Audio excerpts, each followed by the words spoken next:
जीवन की परिस्थितियों में मनुष्य का धन बल, बाहुबल या अन्य उपलब्धियां केवल एक सीमा तक उसका साथ देती हैं। परंतु जब उसका विश्वास तथा आज्ञाकारिता परमेश्वर की विश्वसनीयता के साथ जुड़ जाती हैं, तो आश्चर्य कर्म होने लग जाते हैं।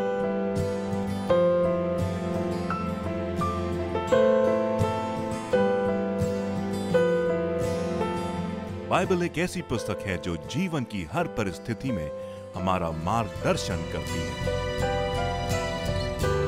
बाइबल क्या कहती है?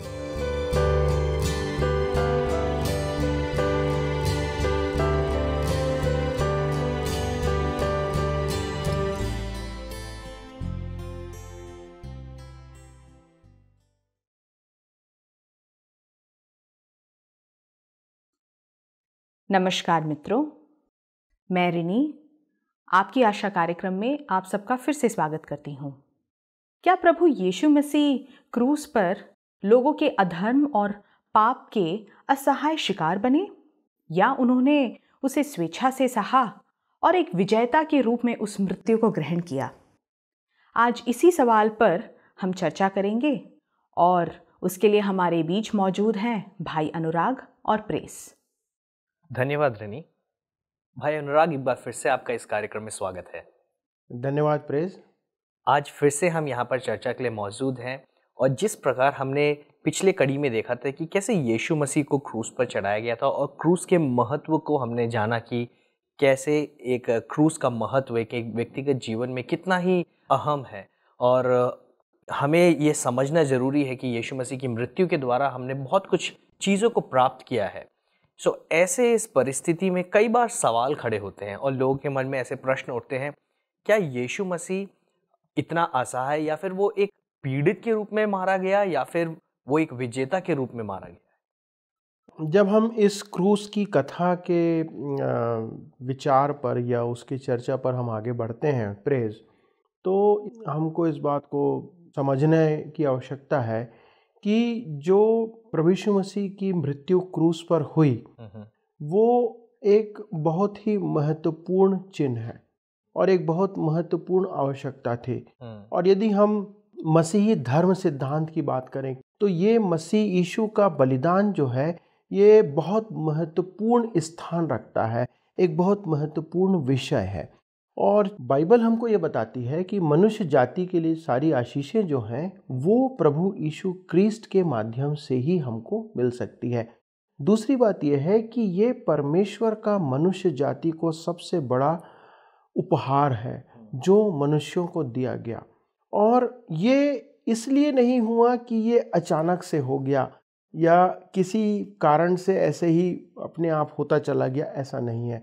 परंतु ये इस बात को हमको बताता है परमेश्वर का वचन कि ये एक परमेश्वर की अलौकिक योजना थी जो कि उद्धार की योजना थी, और इस अलौकिक उद्धार की योजना को पूरा करते हुए परमेश्वर यहाँ पर इस कार्य को पूरा करने देते हैं प्रभु यीशु मसीह के माध्यम से।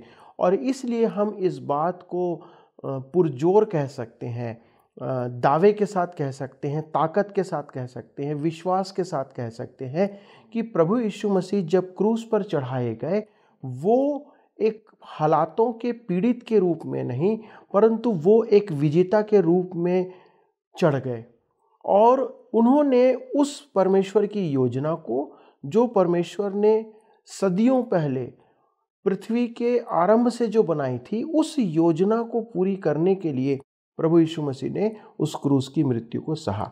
तो ये हम कह सकते हैं कि वह पीड़ित नहीं था, हालातों का पीड़ित नहीं था, परंतु एक विजित था, वो विजेता था उस क्रूस के ऊपर। आप ऐसा कह रहे हैं अभी कि यीशु मसीह जब क्रूस पर चढ़ाया गया था तो वो एक विजेता के रूप में वहाँ पर उसको दर्शाया गया है।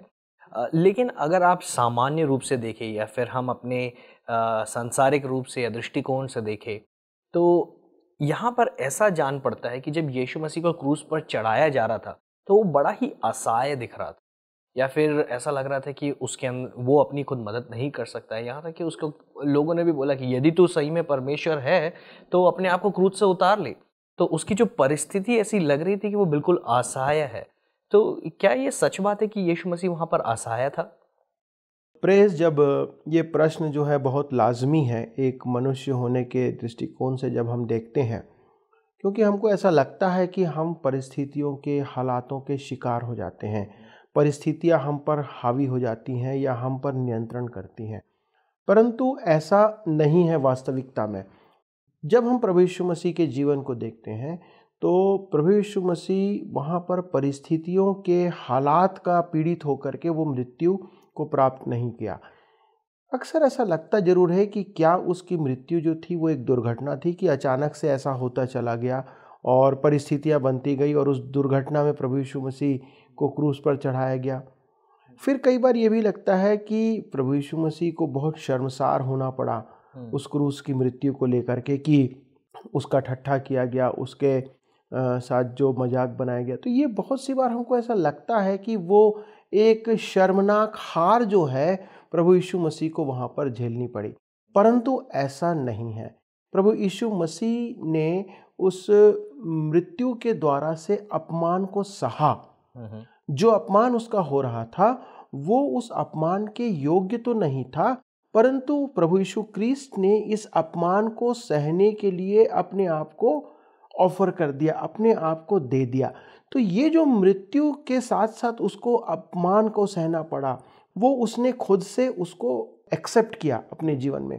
दूसरी बात ये है कि ये जो मृत्यु थी ये वो एक धीमी मृत्यु थी, it was a slow death.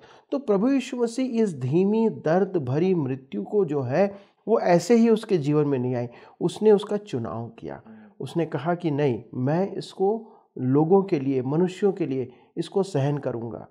जब प्रभु यीशु मसीह क्रूस पर गए, प्रभु यीशु मसीह की बदनामी हुई। रोमी साम्राज्य के अंदर जो सबसे घृणित मृत्यु होती थी या घृणित दंड हुआ करता था वो उस क्रूस पर दिया जाता था, जो क्रूस की मृत्यु के द्वारा होता था। और इसीलिए प्रभु यीशु मसीह को भी वो घृणित मृत्यु, जो सबसे निकृष्ट मृत्यु थी, मृत्यु दंड, वो उस रोमी सरकार और यहूदी अगुओं के द्वारा से प्रदान किया गया। तो वो बदनामी जो थी वो प्रभु यीशु मसीह को ऐसे ही नहीं ला दी गई, प्रभु यीशु मसीह ने अपने आप को उसके लिए प्रदान कर दिया, उसका ठट्ठा उड़ाया गया। देखिए, प्रभु यीशु मसीह जो थे वो परमेश्वर की संतान है, स्वर्ग और पृथ्वी के मालिक हैं और सब कुछ उनका है, हम कुछ भी नहीं है। परंतु जब वो पृथ्वी पर थे तो उनके साथ मजाक बनाया गया, उससे पूछा गया कि यदि तू परमेश्वर की संतान है, यदि तू भविष्यवक्ता है तो बता तुझको किसने मारा। उसके चेहरे पे वो थूक रहे थे, उसको ठट्ठा कर रहे थे, उसको लात घूसे कोड़े मार करके उसका अपमान कर रहे थे, उसका मजाक बना रहे थे। तो क्या प्रभु यीशु मसीह जो था वो इस हालात का शिकार था या पीड़ित था उस हालात या परिस्थिति का? नहीं, प्रभु यीशु मसीह ने चुनाव किया था। उसने चुनाव किया कि मैं इन परिस्थितियों को अपने ऊपर आने दूंगा, उनको झेलूंगा।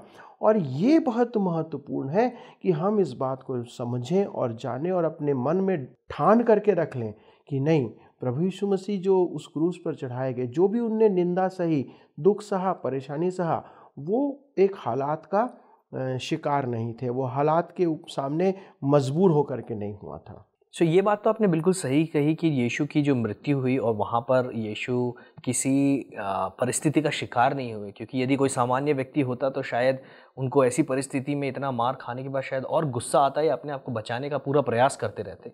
लेकिन यीशु मसीह ने, हम देखते हैं कि वहाँ पर ऐसा कुछ किया नहीं।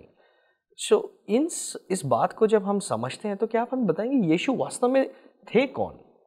प्रेज, वो जो यीशु उस क्रूस पर चढ़ाया गया उसकी पहचान ये है कि वो परमेश्वर का पुत्र था, वो राजाओं का राजा था, वो हमारा महायाजक था। तो ऐसी बहुत सारी उपमाएं जो प्रभु यीशु मसीह के लिए प्रदान की गई हैं, वो शांति का राजकुमार था। ये सारी जो बातें हैं प्रभु यीशु मसीह के बारे में बाइबल हमको बताती है। परंतु प्रभु यीशु मसीह जो है वो परमेश्वर का पुत्र है और वो राजा है।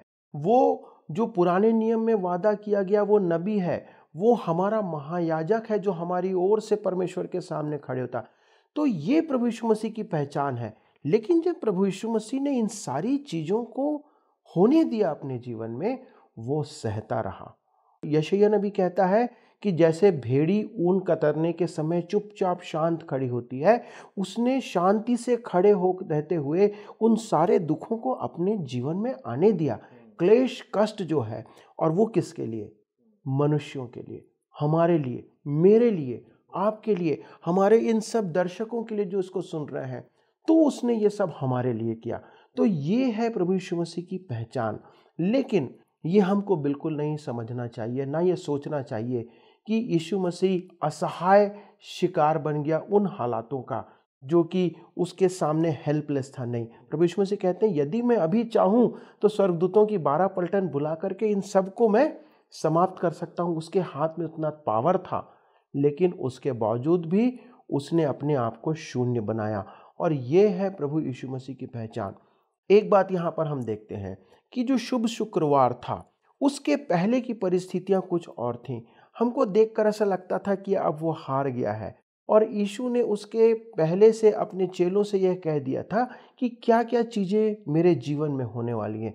यीशु मसीह ने बता दिया था लोगों को, अपने चेलों को, कि मेरे जीवन में क्या क्या घटने वाला है। तो प्रभु यीशु मसीह जानते थे। जब हम देखते हैं, यदि यूहन्ना रचित सुसमाचार 13 अध्याय और उसके 27 वचन को आप पढ़ते हैं, तो वहाँ पर प्रभु यीशु मसीह अपने अंतिम भोज में अपने चेलों के साथ एकत्र होते हैं।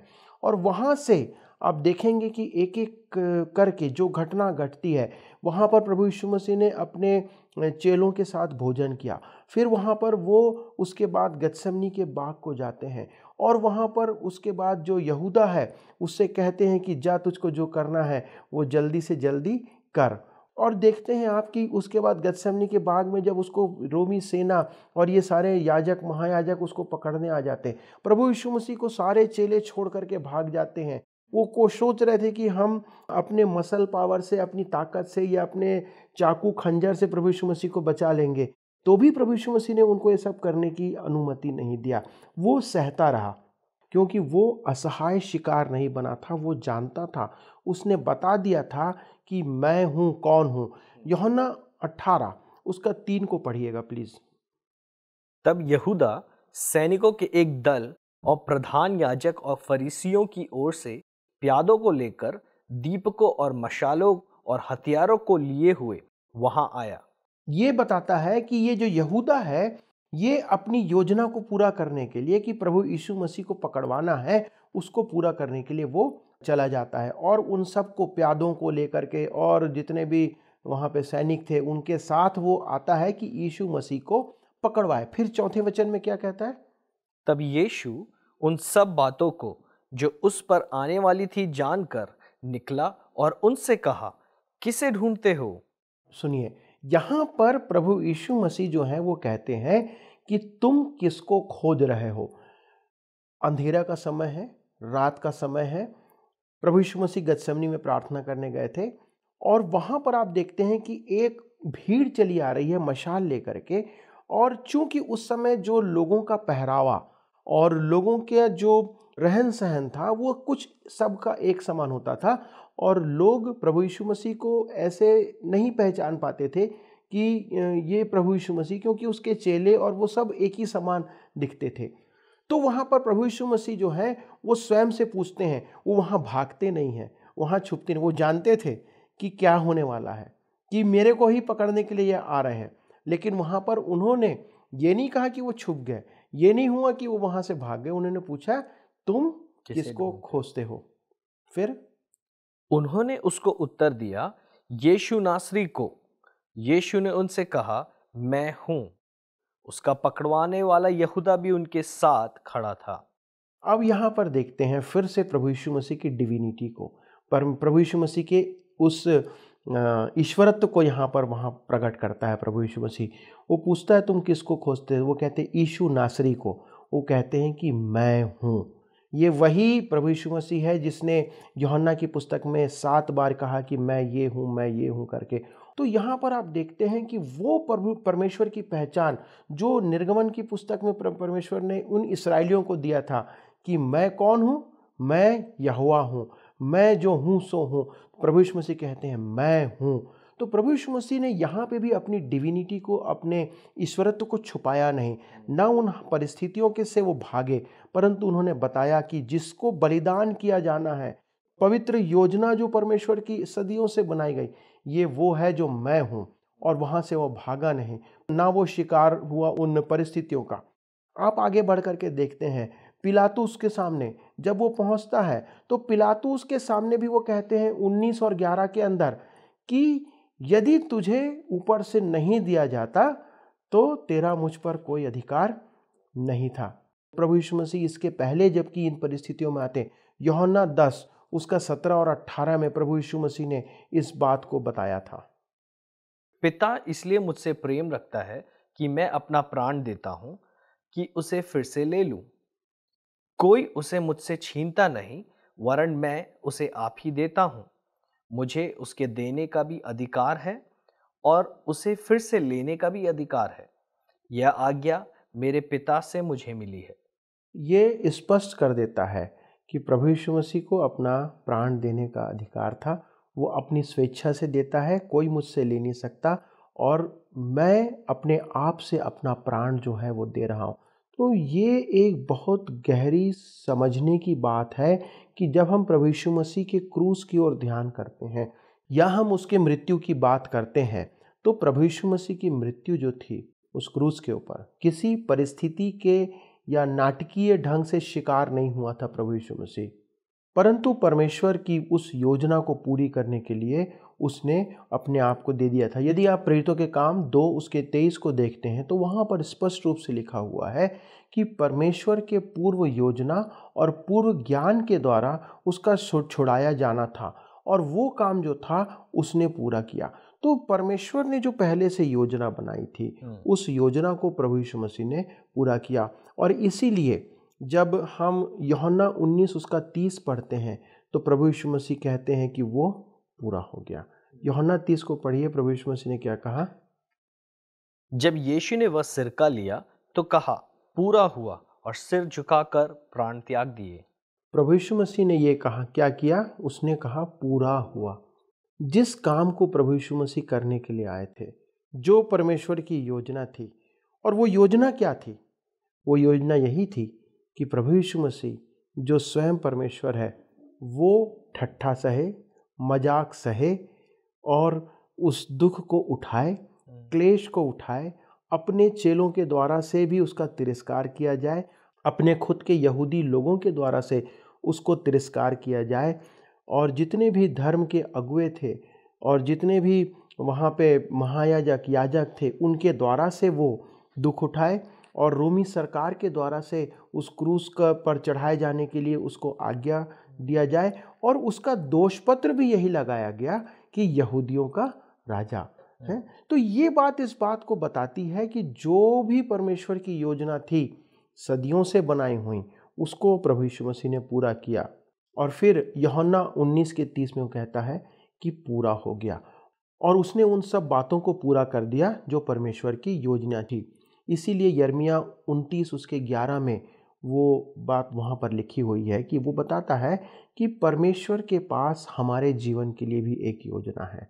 परमेश्वर के पास हमारे लिए भी एक ऐसी योजना है जो वो हमारे जीवन में चाहता है। अब हमको ये समझने की आवश्यकता है कि परमेश्वर हमसे क्या चाहता है, और परमेश्वर जब हमसे चाहता है तो क्या हम उसको पूरा कर सकते हैं। एक वचन हम पढ़ सकते हैं यहाँ पर, अय्यूब उसका 42 और उसका 2। मैं जानता हूं कि तू सब कुछ कर सकता है और तेरी युक्तियों में से कोई रुक नहीं सकती। ये जो अय्यूब है ये यहाँ पर लिखता है कि जो भी युक्ति अर्थात जो भी योजना, जो भी प्लानिंग परमेश्वर की है वो कभी नाकाम नहीं हो सकती। परमेश्वर की योजना को कोई भी नाकाम नहीं कर सकता। मित्रों, यदि हमको ये लगता है कि हमारे जीवन में परमेश्वर की योजना नाकाम हो रही है तो ऐसा नहीं है। हो सकता है एक समय जब प्रभु यीशु मसीह क्रूस पर चढ़ाए जा रहे थे, जब उसका ठट्ठा किया जा रहा था, जब उसका मजाक उड़ाया जा रहा था, तब शैतान को लगा होगा कि अरे ये सब कुछ जो है वो अब समाप्त हो गया, जो परमेश्वर की इतनी पुरानी योजना थी वो बेकार हो गई। लेकिन ऐसा नहीं है। वो परमेश्वर की योजना जो है परमेश्वर पूरी करता है, और परमेश्वर की योजना को कोई भी सामर्थ्य नहीं है जो उसको नाकाम कर सके। एक वचन हमको इस बात को सामर्थ्य और बल देता है, रोमी 8:28 में पौलुस इस बात को लिखता है कि सारी बातें मिलकर भलाई को उनके लिए काम करती है जो उसकी इच्छा के अनुसार चलते हैं।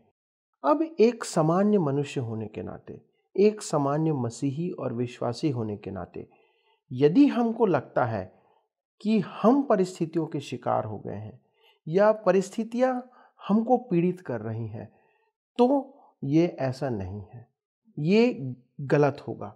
हम यदि परमेश्वर के हैं, यदि परमेश्वर पर विश्वास करते हैं और परमेश्वर हमारे जीवन से यदि काम करना चाहता है और कर रहा है, तो परमेश्वर की योजना हमारे जीवन के लिए जो है वो कभी भी बर्बाद या नाकाम नहीं हो सकती।